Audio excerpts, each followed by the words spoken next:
إن الذين لا يرجون لقاءنا ورضوا بالحياة الدنيا واطمأنوا بها والذين هم عن آياتنا غافلون أولئك مأواهم النار بما كانوا يكسبون. إن الذين آمنوا وعملوا الصالحات يهديهم ربهم بإيمانهم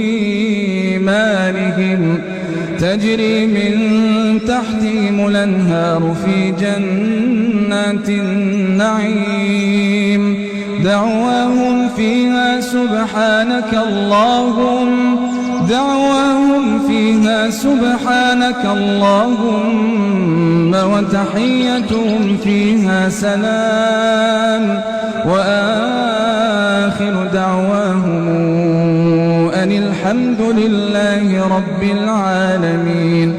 ولو يعجل الله للناس الشر استعجالهم بالخير لقضي إليهم